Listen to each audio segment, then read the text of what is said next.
Hello my dear students. इस lecture में हम 12वीं क्लास का गणित का 12वां अध्याय रैखिक प्रोग्रामन का 12.1 प्रश्नावली का प्रश्न 1 से 5 तक हल करेंगे। यदि आपको यह वीडियो पसंद आए तो अपने दोस्तों के साथ शेयर करें, लाइक करें। यदि आप इस चैनल पे नए हैं या अभी तक हमारे चैनल को सब्सक्राइब नहीं किए हैं तो चैनल को सब्सक्राइब कर लें ताकि हमारे आने वाले सभी वीडियोज़ की नोटिफिकेशन आप तक पहुंचती रहे। तो बच्चों, हम शुरू करते हैं। हमारा क्वेश्चन है, प्रथम क्वेश्चन है कि निम्न अवरोधों के अंतर्गत z = 3x + 4y का अधिकतमीकरण ज्ञात करें। अवरोध है हमारा x + y ≤ 4, x ≥ 0, y ≥ 0। Dear student, हमें इस प्रश्न को हल करने के लिए सबसे पहले हमें ग्राफ की ज़रूरत पड़ेगी। तो हमें अभी z पे बिल्कुल ध्यान नहीं देना है। हमें ये जो अवरोध दिया हुआ है, अभी तो हमारे पास 1 2 3 ही अवरोध हैं, लेकिन हो सकता है 4 5 6 अवरोध हमें मिले। तो हमें क्या करना है, पहले इन अवरोधों की सहायता से ग्राफ खींचना है, फिर लास्ट में जाके हम इस z का यूज करेंगे। बच्चों, यहाँ पे लेस देन या ग्रेटर देन को हटा के हमें इन सब का समीकरण प्राप्त कर लेना है। तो यहाँ बच्चों हमारा दिया हुआ अवरोध क्या है, x + y ≤ 4। तो यहाँ से हम लेस देन को हटा दिए तो x + y = क्या मिला, 4। यहाँ से हमने ग्रेटर देन को हटा लिया तो x = 0। यहाँ से हमने ग्रेटर देन को हटा लिया तो y = 0। बच्चों, हम जानते हैं कि x = 0 का ग्राफ y अक्ष होता है, y = 0 का ग्राफ x अक्ष होता है। तो इस दो पॉइंट्स का, ये जो दो अवरोध हैं हमारे x > 0, y > 0, इसका तो ग्राफ हमें ऑलरेडी मालूम ही है, एक x अक्ष होता है, एक y अक्ष होता है। तो ये जो पहला अवरोध है हमारा, इसका हम क्या करेंगे, ग्राफ खींचने के लिए मान सारणी प्राप्त करते हैं। बच्चों, ग्राफ खींचने के लिए हमें दो मान की ज़रूरत पड़ती है। एक बार x को 0 कर लें, यदि पॉसिबल है तो एक बार y को 0 कर लें। बच्चों देखो, यहाँ पर हमारा समीकरण क्या है, हमारा समीकरण है x + y = 0, सॉरी बच्चों, x + y = 4 है। तो हम क्या करते हैं, मान सारणी प्राप्त करते हैं। एक बार क्या करते हैं, x = 0 रख लेते हैं। बच्चों यहाँ पे हम 0 रखेंगे तो y = क्या मिलेगा, 4। तो y का मान 4 आ गया। एक बार क्या कर लो, y का मान 0 रख लो। तो देखो ये तो पद खत्म ही हो गया। तो x = क्या आ गया, 4। y का मान हमने क्या रखा, 0, तो x का मान कितना आ गया, 4। ठीक है बच्चों, तो देखो हमें पॉइंट मिला 0, 4, 4, 0। अब इसकी सहायता से हम ग्राफ खींचेंगे। कुछ चीज़ें बच्चों हम देखते हैं। देखो, ये जो y अक्ष है हमारा, इसका नाम होता है x अक्ष।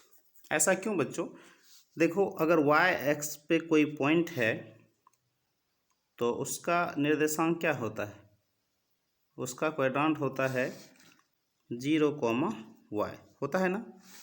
अब देखो, हम जो किसी भी पॉइंट को दिखाने की कोशिश करते हैं, दिखाते हैं, तो उसमें हमारा क्या होता है, x, y होता है। बताओ यहाँ पे y तो y ही है, x बराबर क्या है, 0। तो यहाँ से पता क्या चला कि y अक्ष पे कहीं भी जाएंगे तो हमको x = x का मान क्या मिलेगा, 0।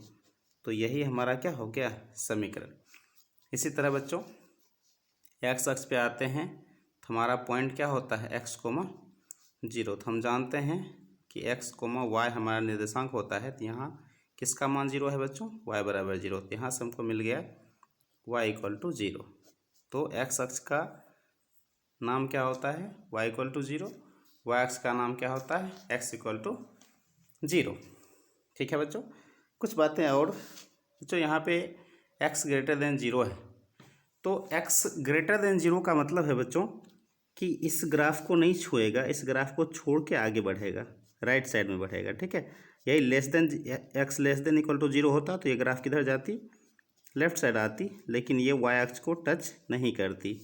ठीक है, लेकिन इसमें देखो ये एक्स ग्रेटर देन के साथ साथ इक्वल टू भी है, यानी कि एक्स वाई अक्ष को छोड़ के आगे तो बढ़ेगा, लेकिन चूंकि इक्वल टू है इसलिए वाई अक्ष को भी क्या कर लेगा, ये टच कर लेगा। ठीक है, तो वाई अक्ष को टच करते हुए राइट साइड में बढ़ेगा। ठीक, लेकिन एक्स अगर less than equal to zero है तो क्या होगा, लेस देन तो ये होता है बच्चों, ये हुआ लेस देन, तो एक्स लेस देन का मतलब इधर जाएगा, लेकिन वाई अक्ष से लेफ्ट साइड में आएगा। लेकिन चूंकि इक्वल टू भी है बच्चों इसलिए वाई अक्ष को ये क्या करेगा, छू लेगा। ठीक है, तो इस तरह से। अब बच्चों हमारे पास देखो पॉइंट क्या है, 0,4, तो वाई एक्सिस पे जाएगा 0,4, ये वाला पॉइंट हो गया हमारा 0,4। ठीक है, फिर 4,0, तो एक्स एक्सिस पे क्या हो गया 4,0। हमने इस दोनों बिंदु को मिला के क्या किया, ये ग्राफ खींच लिया। ठीक, ग्राफ को खींचा। अब देखो यहाँ से हमें क्या ध्यान में रखना है बच्चों, अभी हमने क्या समझाया, ये तो वाई एक्स जो है वो एक्स बराबर जीरो का ग्राफ है, लेकिन हमें क्या चाहिए, एक्स ग्रेटर देन जीरो का ग्राफ। तो हमने समझाया बच्चों कि ये एक्स अक्ष को वाई अक्ष को क्या करेगा, छू के राइट साइड बढ़ेगा। ठीक है, क्योंकि ग्रेटर देन है तो राइट साइड जाएगा, लेस देन होता तो इधर जाता, लेस देन होता तो इधर जाता, बट ग्रेटर देन है तो इधर गया। अब ये हमारा क्या है, वाई इक्वल टू जीरो। कैसा है बच्चों, यहाँ पे देखो क्या है, वाई ग्रेटर देन जीरो, तो ये भी क्या करेगा, एक्स अक्ष को ऊपर की तरफ, ये एक्स अक्ष के ऊपर की तरफ ग्राफ जाएगा। और यहाँ पे देखो X plus Y less than क्या है, जीरो, तो ये जो ग्राफ है अगर ग्रेटर देन होता, यहाँ पे ग्रेटर देन जीरो हो, ग्रेटर देन 4 होता तो ये राइट साइड इधर भागता, लेकिन चूंकि ये लेस देन है इसलिए किधर आएगा, इधर आएगा। ठीक है, ये हो गया। अदरवाइज बच्चों हम यहाँ पे चेक करते हैं, हम क्या करते हैं, एक्स बराबर जीरो और वाई बराबर जीरो मूल बिंदु चेक करना चाहते हैं इसमें। ठीक है, तो हमने मूल बिंदु का निर्देशांक इसमें रखा, तो बच्चों हमारा फाइनली क्या आ गया, 0 लेस देन इक्वल टू 4। तो बताओ बच्चों क्या 0 और 4 में कौन बड़ा है, 4 बड़ा है, और ये मुँह किधर खुला हुआ है, 4 की तरफ। तो ये बातें क्या है, सत्य है। इसका मतलब यह हुआ बच्चों कि ये जो ग्राफ, इसका जो ग्राफ हम प्लॉट करेंगे उसके ग्राफ में मूल बिंदु आएगा। ठीक है, तो अतः हमने लिखा भी है कि मूल बिंदु इस ग्राफ पर है या ग्राफ में है। तो बताओ बच्चों यहाँ से ये ग्राफ इधर आएगा तब मूल बिंदु मिलेगा, या इधर जाएगा तो मूल बिंदु मिलेगा। स्वाभाविक है बच्चों, नीचे की तरफ आएगा तो मूल बिंदु से मिलेगा, तो ये ग्राफ इधर आएगा। तो ये तीनों तीर चिन्ह देखो किस फिगर को मतलब इंगित कर रहा है, दिखा रहा है, ये वाला। तो हम इस फिगर को क्या करते हैं, कलर कर लेते हैं। कलर करने के बाद अब बताओ कॉर्नर पॉइंट यानी कोना, यहाँ कॉर्नर पॉइंट मिला, एक कॉर्नर पॉइंट यहाँ मिला और एक कॉर्नर पॉइंट यहाँ मिला, हमें 3 कॉर्नर पॉइंट क्या हो गए, मिल गए। तो बच्चों अच्छा एक बात बताओ, ये जो फिगर है हमारा बना है, ये फिगर बंद फिगर है या खुला फिगर है, तो स्वाभाविक है बच्चों बंद फिगर है। तो हमने यहाँ पे लिखा है कि सुसंगत क्षेत्र परिबद्ध है यानी बंद है, और जेड का अधिकतम मान ज्ञात करने के लिए हम क्या करेंगे, इन तीनों बिंदुओं को, ठीक है, जेड में मान रखेंगे। ठीक, अब देखो हमारा एक बिंदु 0 0 है, यहाँ से देखो 0 0 है, एक 4,0 है, एक 0,4 है। तो हम यहाँ पे क्या करते हैं, मान रखते हैं। 0 0 है तो 3 इंटू एक्स का मान 0, फिर वाई का मान भी 0, तो ये 0 मिल गया। 4,0 रखेंगे तो एक्स के प्लेस पे 4, वाई के प्लेस पे 0, तो ये हमारा 12 मिल गया। और 0,4 रखेंगे तो 16 मिल गया। बताओ बच्चों इस तीनों मान में कौन सा मान 0, 12 और 16 में कौन सा बड़ा है, 16 बड़ा है। अतः हमारा आंसर क्या हो गया, 16। अधिकतमीकरण कह रहा था तो 16, निम्नतमीकरण कह रहा था इसमें तो 0 हो जाता। अतः बिंदु 0, किस पे, 0,4 पे हमारा जो z है ये z equal to 3x + 4y, इसका अधिकतम मान क्या आ गया, 16। तो बच्चों क्या ध्यान में रखना है, ये पहला क्वेश्चन था इसलिए हमने कोशिश किया कि स्लो में अच्छे से हम समझने की कोशिश करते हैं। तो मेनली बात क्या ध्यान में रखना है बच्चों, आपको जो अवरोध दिया हुआ है उसकी सहायता से आप ग्राफ प्लॉट करो। ग्राफ खींचने के बाद आपको कॉर्नर पॉइंट्स मिल जाएंगे। उस कॉर्नर पॉइंट्स को क्या करना है, हमारे जेड में रखना है। जेड का जो मान गिवन होगा, अब जेड का यूज होगा तो उसमें क्या करेंगे, कॉर्नर पॉइंट्स को रखेंगे और निम्नतमीकरण पूछेगा तो छोटा वाला मान देखेंगे और अधिकतमीकरण पूछेगा तो बड़ा वाला मान देखेंगे। ठीक है, आगे बढ़ते हैं। ये हमारा दूसरा क्वेश्चन है बच्चों, x प्लस, ये हमारा z इक्वल टू दिया हुआ है -3x प्लस 4y और ये हमारा अवरोध दिया हुआ है। यहाँ पर हमारे पास बच्चों 1, 2, 3 और 4 अवरोध हैं। ठीक है, तो हम चारों अवरोध का क्या करना चाहते हैं, ग्राफ खींचना चाहते हैं। ग्राफ खींचने के लिए हमें मान सारणी चाहिए। तो x plus 2y less than equal to 8 है, तो हम यहाँ से लेस देन हटा दिए तो x plus 2y equal to क्या बच गया, 8। तो यहाँ पर हम क्या करते हैं बच्चों, एक बार अपने मन से x का मान 0 रख लेते हैं। 0 रख लेते x तो ख़त्म हो गया, तो 2y इक्वल टू कितना मिल गया, 8। तो y का मान कितना मिल जाएगा, 4। ठीक है, 0,4 मिला। अब एक बार y का मान हम क्या रख लेते हैं, 0। देखो यहाँ पर अगर 0 रखेंगे तो ये वाला टर्म पूरा क्या हो जाएगा, 2 इंटू 0 ख़त्म हो जाएगा। तो x का मान कितना मिला, देखो x का मान 8 मिल गया। तो ये हमारा पॉइंट मिला। इधर आते हैं, इसका हम मान सारणी प्राप्त करने की कोशिश करते हैं।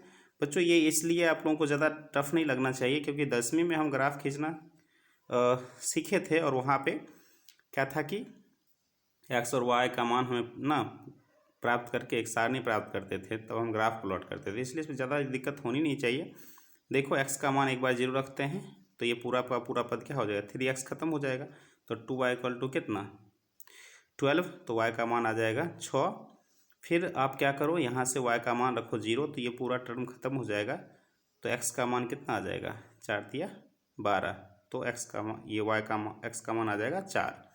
तो ये हो गया। इस तरह से हमको इसका और इसका मान सारणी मिल गया। और ये तो जानते ही हो बच्चों, पिछले क्वेश्चन में मैंने बताया कि x बराबर 0 y अक्ष का ग्राफ है और y बराबर 0 x अक्ष का ग्राफ है।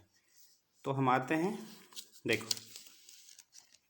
यहाँ पर हमने क्या किया, ये x बराबर 0 है बच्चों, हमारा ये पॉइंट है 0,4। बच्चों हमारा ये पॉइंट है 0,4। तो देखो 0,4 कौन सा पॉइंट होगा, ये वाला, इसको लिख लो 0,4। फिर 8,0 है, तो ये पॉइंट मिल गया हमारा 8,0। हम दोनों को मिला के क्या करेंगे, इस दोनों को मिला के एक ग्राफ खींच लो। ठीक, खींच लिए। इसका नाम रख लेंगे क्या है, x plus 2y equal to 8। तो x plus 2y equal to 8। ठीक है, ये हो गया। अब देखो ये वाला जो हमारा ये है, इसमें देखो क्या है,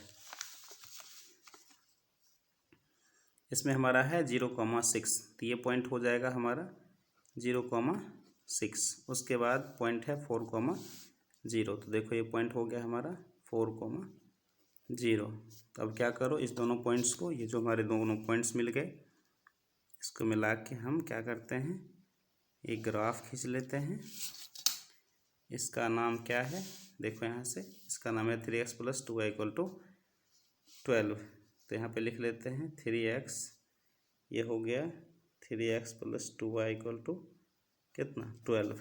ठीक, अब देखो यहाँ से हमारा ग्राफ तो मिल गया। अब देखो क्वेश्चन में क्या कह रहा है, यहाँ देखो हमने ग्राफ खींच लिया। ठीक है, अब हम वही बात चेक करेंगे बच्चों कि मूल बिंदु दोनों ग्राफ में आता है या नहीं आता है। इसको चेक करने के लिए हम क्या करते हैं, दोनों ग्राफ में 0 0 रखते हैं, x का मान भी 0 यानी मूल बिंदु को रखते हैं। तो यहाँ पे मिल गया 0 लेस देन इक्वल टू 8। बताओ 8 जो है 0 से बड़ा है, तो ये बातें सत्य है। इसमें भी हमने रखा, तो देखो यहाँ से क्या मिल गया, 0 लेस देन इक्वल टू 12।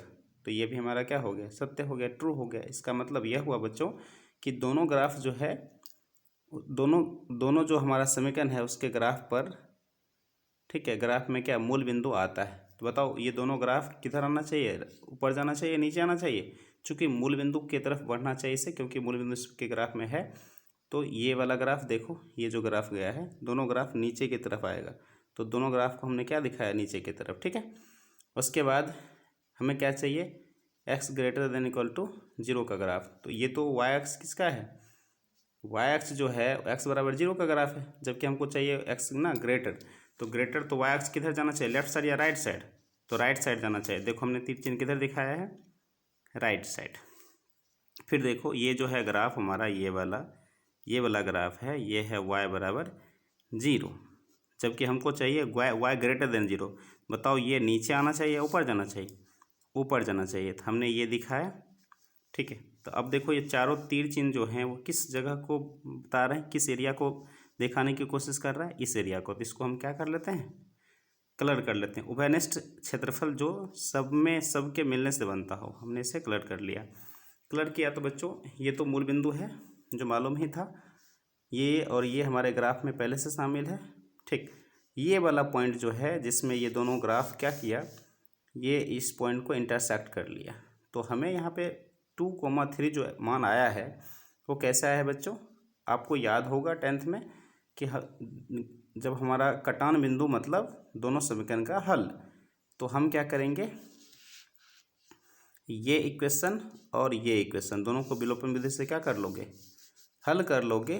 तो आपको पॉइंट मिलेगा, x का वैल्यू आ जाएगा 2 और y का वैल्यू आ जाएगा 3। तो यहाँ से हमको ये पॉइंट्स मिल गया। अब ऐसा क्यों बच्चों? देखो एक कॉर्नर पॉइंट ये हुआ, एक कॉर्नर पॉइंट ये हुआ, एक कॉर्नर पॉइंट ये हुआ और एक कॉर्नर पॉइंट ये हुआ। तो हमको कॉर्नर पॉइंट चाहिए था, ताकि हम कॉर्नर पॉइंट का मान कहाँ रखेंगे, z में रखेंगे, और हमें z का अधिकतम मान और या न्यूनतम मान जो पूछा जाएगा क्वेश्चन में वो आ जाएगा, ठीक है। तो देखो हमारे पास पॉइंट्स हैं ये 0, A, B और C। हमने यहाँ पे देखो ग्राफ में यहाँ पे सारणी में लिखा है 0, A, B और C। अब हम क्या करते हैं, z का ये मान है हमारा, z में बारी बारी से इन चारों का मान रखते हैं। तो हमारा सबसे छोटा मान, न्यूनतमीकरण पूछ रहा था बच्चों, तो सबसे छोटा मान -12 आता है, सबसे बड़ा मान 16 आता है। चूँकि न्यूनतमीकरण पूछा है इसलिए हमारा आंसर क्या हो गया, -12। अतः हम लास्ट में क्लियर करेंगे कि अतः 0.4,0 पर z का न्यूनतम मान -12 है। अब ये हमारा तीसरा क्वेश्चन है बच्चों कि 3x अवरोध, ये हमारा z दिया हुआ है 3x +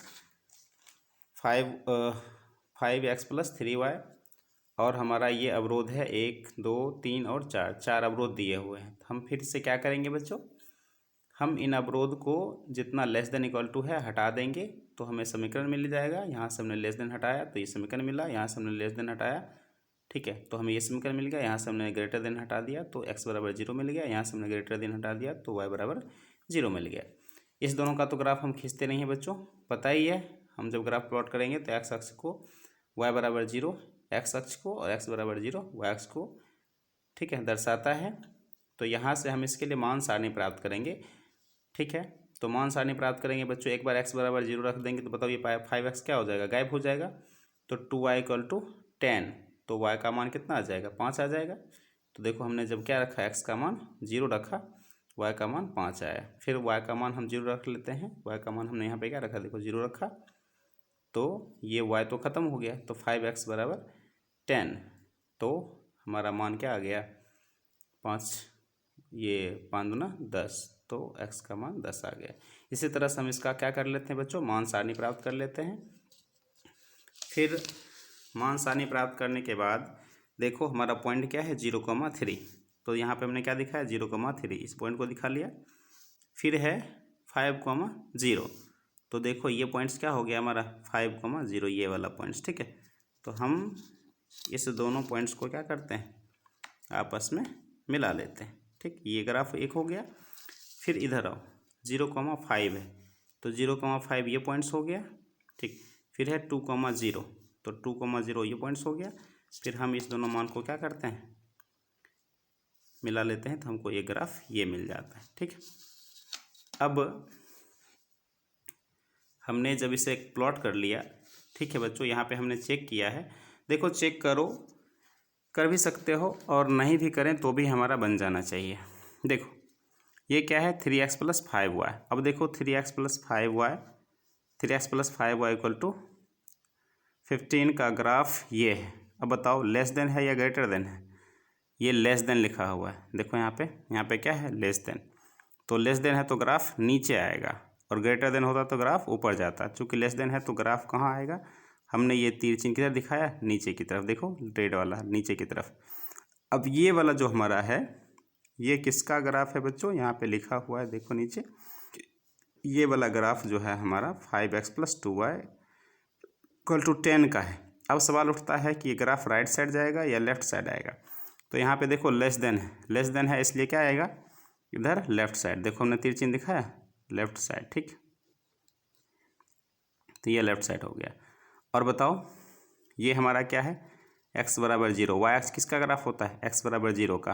हमें चाहिए x > 0 का ग्राफ। तो ये किधर जाएगा राइट साइड बढ़ेगा, क्योंकि ग्रेटर देन है इसलिए राइट साइड, लेस देन होता तो लेफ्ट साइड। ये हमारा y = 0 का ग्राफ है। हमको क्या चाहिए, हमको चाहिए y > 0 का ग्राफ। तो ये किधर जाएगा ऊपर की तरफ। तो ये चारों जो हमने तीर चिन्ह दिखाया यह किस बंद फिगर को ओवेनेस्ट फिगर को दिखा रहा है, ये वाला। तो हम इसको क्या करते हैं कलर कर लेते हैं। तो कलर करने से बच्चों ये पॉइंट्स तो हमें ऑलरेडी पता था, ये हमारे ग्राफ में ही शामिल है, ये भी है, बट ये मालूम नहीं था। तो हम क्या करेंगे फिर से वही इस दोनों समीकरण का क्या करेंगे विलोपन विधि से हल ज्ञात करेंगे। तो x का मान आता है 20/19 और y का मान आता है 45/19। तो ये हमारा ये ना C पॉइंट्स मिल गए। हमारे पास 2 पॉइंट्स मतलब कितने पॉइंट्स हुए 1 2 3 और 4, जिसमें ये जो ग्राफ है ना ग्राफ के कॉर्नर पे जो पॉइंट है तो ये मिल गए। अब पता है बच्चों हम जब ग्राफ खींच लेते हैं कॉर्नर पॉइंट्स मिल जाता है तो हम क्या करते हैं इन सारे मान को जेड में रखते हैं। उसके बाद देखते हैं कि जेड का कौन सा मान बड़ा या छोटा आ रहा है। तो देखो हमने क्या किया बारी बारी से इस चारों कॉर्नर पॉइंट्स का मान जेड में रखा। तो हमें क्या आया सबसे बड़ा मान आ रहा है 12.4। तो ये हमारा क्या हो गया अधिकतम मान हो गया, ठीक है बच्चों। आप बस समझने पे ध्यान दो, समझने की कोशिश करो। इस नोट्स का PDF मैं डिस्क्रिप्शन में दे दूंगा, वहाँ से आप इसे डाउनलोड कर लेना और नोट्स तैयार कर लेना, ठीक है। तो आओ हम देखते हैं चौथा नंबर क्वेश्चन। बच्चों हमने क्या बताया कि इन सारे क्वेश्चंस में पहले अब जो अवरोध दिए हुए हैं अवरोध के लिए हम क्या करेंगे मान सारणी प्राप्त कर लेंगे। मान सारणी प्राप्त करने के बाद हम ग्राफ प्लॉट करेंगे और ग्राफ जब प्लॉट हो जाए तो हमें कॉर्नर पॉइंट्स मिल जाएंगे और कॉर्नर पॉइंट लेके उसके बाद उस पॉइंट्स का मान हम कहाँ रखते हैं जेड में रखते हैं और जेड में देखते हैं। न्यूनतमीकरण पूछेगा तो सबसे छोटा मान आंसर होगा हमारा, अधिकतमीकरण पूछेगा तो सबसे बड़ा मान हमारा आंसर होगा, ठीक है। तो चलो इस क्वेश्चन को देखते हैं। ये लिखा हुआ x + 3y > 0 ये हमारा अवरोध है। तो हमने लिखा है दिया गया अवरोध, ये तीनों के तीनों क्या है अवरोध। जेड को छोड़ के जो बच जाता है वो हमारा अवरोध होता है, ये हो गया, ठीक है। ये दोनों यहाँ कंबाइन कर दिया था, यहाँ x भी 0 से बड़ा है और बराबर है, y भी 0 से बड़ा, इसी को हमने इसी तरह से क्या किया तोड़ के लिख लिया है, ठीक है ये वाला। अब देखो यहाँ से हम क्या करेंगे ग्रेटर देन हटाएंगे तो हमको क्या मिल जाएगा x + 3y = 3। यहाँ से ग्रेटर देन हटाएंगे तो x + y = 2। तो बच्चों हम इसका क्या कर लेते हैं मान सारणी। देखो यहाँ पे एक बार 0 रखेंगे तो y का मान 2 आएगा, एक बार y का मान 0 रखेंगे तो x का मान 2 आएगा। तो इसका इस ग्राफ का इस समीकरण का मान सारणी ये हो गया। यहाँ पे देखो x का मान 0 रखोगे तो ये तो खत्म हो गया 0, तो 3y = 3, तो y का मान क्या आ जाएगा 1। देखो हमने क्या यहाँ पे 1 लिखा है, ठीक। और एक बार y का मान रखोगे 0 तो ये तो पूरा टर्म खत्म ही हो जाएगा। तो x बराबर क्या मिल जाएगा 3। तो ये हो गया। अब इस क्वेश्चन में थोड़ा डिफरेंट है बच्चों, ठीक है। हम क्या करते हैं देखो ये जो पॉइंट है 0,1 तो 0,1 ये हो गया पॉइंट, ये वाला देखो ये वाला 0,1, फिर है 3,0 तो ये देखो पॉइंट हो गया हमारा ये वाला 3,0। हम फिर क्या करते हैं इन दोनों डॉट्स को इस दोनों डॉट्स को हम मिला के क्या करेंगे इस तरह से ग्राफ खींच लेंगे, ठीक। फिर इधर आओ x 0 है तो y 2 है, x 0 y 2 ये पॉइंट्स हो गए, ये वाला देखो यहाँ और x 0 y 2, ठीक है सॉरी x 2 y 0, तो ये पॉइंट्स हमारा हो गया ये वाला देखो ये वाला। हम इस दोनों को मिलाकर क्या करते हैं इस तरह से हमने ग्राफ खींच लिया, ठीक है। तो दोनों समीकरण का हमने ग्राफ खींचा और वह यहाँ पर इंटरसेक्ट कर गया। अब देखो एक बात ध्यान दो, अब बताओ ये इसमें ग्रेटर देन है या लेस देन है। ये ग्रेटर देन है तो ये जो ग्राफ है ये नीचे आएगा या ऊपर जाएगा, बताओ ऊपर जाएगा या नीचे आएगा। चूँकि ये ग्रेटर देन है इसलिए सारे ग्राफ कहाँ जाएंगे ऊपर की तरफ। ये वाला भी इधर जाएगा, ये वाला भी इधर जाएगा ऊपर की तरफ। तो हमें वो फिगर चाहिए जिसमें दोनों ग्राफ आपस में क्या करता हो, उभयनिष्ठ होता होगा, उसमें मिलता होगा। ठीक है, तो ये वाला क्षेत्र हम नहीं लिया। हम देखो यहाँ से ये हमारा ग्राफ है ना, ये वाला x+3y = 3। तो हम चाहते तो यहाँ से भी ले लेते, लेकिन चूंकि इस छोटे वाले एरिया में ये ग्राफ तो अंदर आएगा नहीं, ये बैक क्यों आएगा, ये तो राइट साइड बढ़ेगा। तो ये ग्राफ यहाँ से स्टार्ट हो रहा है, तो इस ग्राफ को भी हम क्या करेंगे, यहाँ से स्टार्ट करेंगे। ठीक है, उसके बाद ये हमारा क्या है, x बराबर 0 का है, जबकि हमको क्या चाहिए, x > 0, तो राइट साइड भागेंगे। ये हमारा y = 0 है, जबकि हमको क्या चाहिए, y > 0 का चाहिए, तो ये ऊपर गया। तो चारों के चारों ग्राफ यानी x अक्ष वाला ऊपर की तरफ, y अक्ष वाला राइट साइड की तरफ, और ये सारे के सारे > दोनों थे ना इधर। तो ये हमारा ये जो छायांकित एरिया है ये दिखाता है। तो अब देखो यहाँ पे हुआ क्या, ये कॉर्नर पॉइंट मिल गया हमें, ये भी कॉर्नर पॉइंट्स मिल गया, बट ये जो ना कटान बिंदु है, ये फिर से वही बात हो गया कि हम दोनों समीकरण को इसको x+2y = 2 और x+3y = 3, इस दोनों को हम सॉल्व करेंगे तो हमें x और y का जो मान आता है 3/2 1/2, ये हमारा ये कटान बिंदु, ठीक है, इंटरसेक्टिंग पॉइंट्स मिल गए। ठीक है, तो हमारे पास 1 2 और 3, यही 3 क्या है, कॉर्नर पॉइंट्स मिले, जिसका मान हमें किस में रखना है, z में रखना है। तो देखो बच्चों, कोणीय बिंदु क्या हो गया हमारा, ये 3,0, b है 3/2 1/2 और c है 0,2। हम सब का मान बारी बारी से z में रखते हैं। तो देखो हमें क्या पूछ रहा था क्वेश्चन पूछ रहा था न्यूनतम मान, तो न्यूनतम मान क्या आ रहा है, 7। लेकिन एक बात है बच्चों कि दोनों ग्राफ खुला हुआ है, तो ये 7 न्यूनतम मान हो भी सकता है और नहीं भी हो सकता है। इसलिए हम क्या करते हैं बच्चों, ये जो हमारा है x+5y = तो हम z का मान यहाँ पे रख लेते हैं, यहाँ पे रख देते हैं 7 और चेक करते हैं। तो हमने 7 रख के इसका एक ना मान सारणी प्राप्त कर लिया, जो हमारा z था उसमें 7 रख के उसका मान सारणी प्राप्त किया और फिर उसका ग्राफ खींचा। तो देखो ये रेड वाला जो ग्राफ है वो z का ग्राफ है। ठीक है, z का ग्राफ है, ये z का ग्राफ है 7 मान लेकर। तो ये भी ग्राफ जो है वो किस पे, 3/2 और 1/2 पे क्या करता है, इंटरसेक्ट करता है। तो यहाँ से अब तो कन्फर्म हो चुका है कि 7 जो है यही z का क्या है, न्यूनतम मान है। अब ये हमारा 5वां नंबर क्वेश्चन है बच्चों। ठीक है, ये z दे रखा है, इसमें क्वेश्चन पूछ रहा है कि निम्न अवरोधों के अंतर्गत z = 3x + 2y का न्यूनतमीकरण ज्ञात करें। अवरोध है हमारा x+2y ≤ 10, 3x + y ≤ 15, x and y > 0। तो बच्चों हम इस यहाँ पे हमारे पास 4, इसमें 2 छिपा हुआ है, 4 अवरोध हैं। हमने सारे अवरोधों को लिख लिया यहाँ पे, फिर यहाँ से लेस देन हटा के ये = का साइन लेके हमें एक समीकरण प्राप्त करते हैं। यहाँ भी हमने ये लेस देन हटाया तो ये मिल गया। अब हम क्या करते हैं, मान सारणी प्राप्त करते हैं इसके लिए। ठीक है, आई होप बच्चों मान सारणी आप प्राप्त कर लोगे।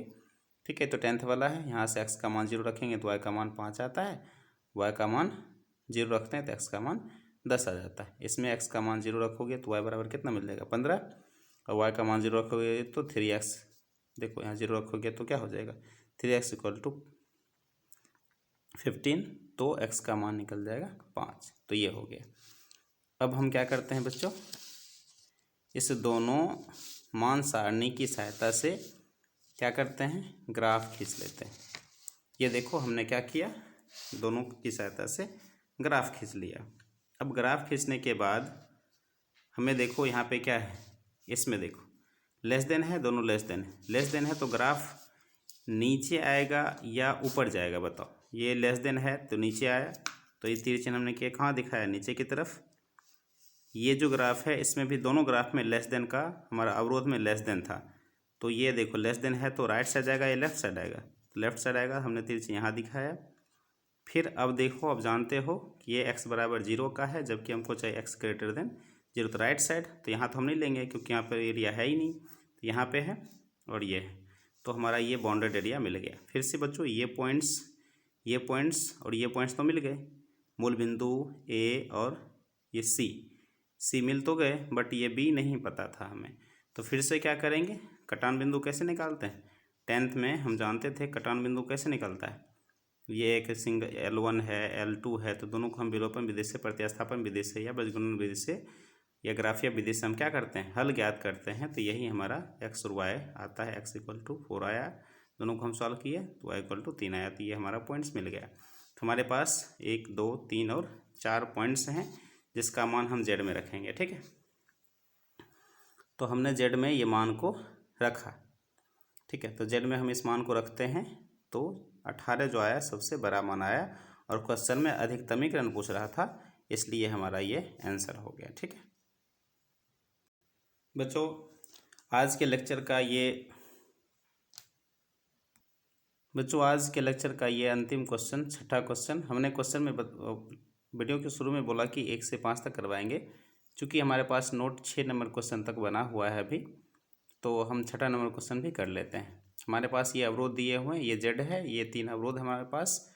तो हमने बताया बच्चों कि हम लेस देन और ग्रेटर देन हटा के क्या करते हैं, समीकरण प्राप्त करते हैं। यहाँ से हमने लेस देन हटाया तो मिल गया 2x + 3y = 3। यहाँ से हमने ग्रेटर देन हटाया तो ये मिल गया x + 2y = 6। यहाँ से हमने ग्रेटर देन हटाया तो x = 0। यहाँ से हमने ग्रेटर देन हटाया तो y = 0। आपको पहले से पता है x = 0 का ग्राफ क्या होता है, y अक्ष, y = 0 का ग्राफ क्या होता है, x अक्ष। और यहाँ से बच्चों ईजी है, समीकरण कुछ भारी नहीं है, ईजी है। तो हम इसका क्या कर लेते हैं, ये मान सारणी प्राप्त कर लेते हैं। 0 रखेंगे तो x का मान 0 रखेंगे तो x खत्म हो जाएगा, 2y = 6 तो y का मान 3 आ गया। y का मान 0 रखेंगे तो x का मान डायरेक्ट क्या हो जाएगा, 6 आ जाएगा। ठीक, ये मान हो गया। यहाँ से हमने मान सारणी प्राप्त कर लिया। ठीक है बच्चों, मान सारणी की सहायता से हम क्या करते हैं, देखो हमने ग्राफ प्लॉट किया।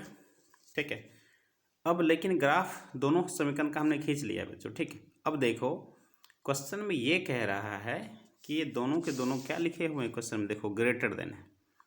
और हम जब मूल बिंदु को इसमें रख के चेक करते हैं तो देखो क्या आया, यहाँ पे आ गया 0 ग्रेटर देन 3 आ जाता है। बताओ क्या ऐसा पॉसिबल है?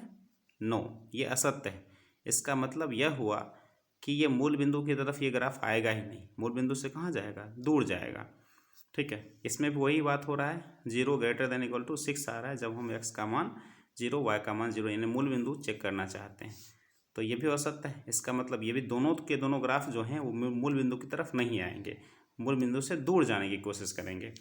तो देखो वही बात हुआ, देखो ये किसका ग्राफ है, 2x + 3y का ग्राफ। बताओ ये मूल बिंदु की तरफ नहीं आएगा तो किधर जाएगा, राइट साइड जाएगा, राइट साइड, ये राइट साइड। ठीक, और ये वाला ग्राफ ये भी मूल बिंदु की तरफ नहीं आएगा तो किधर जाएगा, राइट साइड। तो ये दोनों के दोनों ग्राफ राइट साइड की तरफ भाग रहे हैं। हाँ, हमें कौन सा एरिया उठाना होता है, हम वैसा एरिया उठाएंगे जिसमें ये दोनों के ग्राफ इंटरसेक्ट करते होंगे। अब बताओ ये वाला ग्राफ यहाँ से चला तो यहाँ ये वाला ग्राफ बैक तो आएगा नहीं, तो इसलिए हम इस एरिया को छोड़ देते हैं। ये ग्राफ ऊपर गया होगा तो हमने यहाँ से ग्राफ इसको ले लिया और ये वाला ग्राफ भी इधर जा रहा है। ये हमारा उभयनिष्ठ क्षेत्रफल हो गया जो हमारा आंसर हुआ। अब देखो इसमें ज़्यादा कुछ करने की ज़रूरत नहीं थी, हल ज्ञात करने की ज़रूरत नहीं थी। बताओ बच्चों क्यों? क्योंकि यहाँ पे दोनों जो ग्राफ है, जो हमारा आंसर वाला एरिया है, ठीक है, उसमें इंटरसेक्ट कर ही नहीं रहा है, और जहाँ इंटरसेक्ट कर रहा है वो पॉइंट्स में मालूम ही है, ये वाला। तो हमारा 2 ही पॉइंट्स और दोनों पॉइंट्स हमारे ये हैं, तो दोनों पॉइंट्स हम रखते हैं। तो यहाँ पे x का मान भी दोनों का दोनों मान सेम आ गया, 6 आ गया। ठीक है, तो यहाँ पे हमारा आंसर क्या हो गया, हमारा आंसर हो गया 6। ठीक है, अधिकतमीकरण या न्यूनतमीकरण पूछ रहा था तो आंसर हमारा 6 ही आ गया। ठीक है, इस तरह से बच्चों हमने क्वेश्चन नंबर 1 से क्वेश्चन नंबर 6 तक इस वीडियो में किया है। अगले वीडियो में हम 6 से 10 तक कर लेंगे। और बच्चों इस नोट का PDF हम डिस्क्रिप्शन में दे देते हैं, वहाँ से आप इसका नोट बना लोगे। और ये कुछ चैप्टर बहुत ही ज़्यादा इंपॉर्टेंट है, एक क्वेश्चन तो यहाँ से ज़रूर आते हैं और 5 नंबर यहाँ से दे जाते हैं। तो बच्चों ध्यान में क्या रखना है आपको कि x = 0 का ग्राफ y अक्ष होता है, y = 0 का ग्राफ x अक्ष होता है। और जो भी आपको अवरोध दिया हुआ है उसकी सहायता से आप क्या करो, ग्राफ प्लॉट करो। और ग्राफ प्लॉट करने के बाद जो आपका बाउंडेड एरिया आएगा या जो आपका उभयनिष्ठ क्षेत्रफल आएगा उसके जो कॉर्नर पॉइंट्स होंगे उस कॉर्नर पॉइंट्स के मान क्या करने हैं, जेड में रखने हैं। और उसके बाद निम्नतमीकरण पूछेगा तो छोटा वाला मान, और अधिकतमीकरण पूछेगा तो बड़ा वाला मान आपका आंसर होगा। ठीक है, अगले क्लास में मिलते हैं बच्चों, तब तक अपना ख्याल रखें और जमकर एग्ज़ाम की तैयारी करें।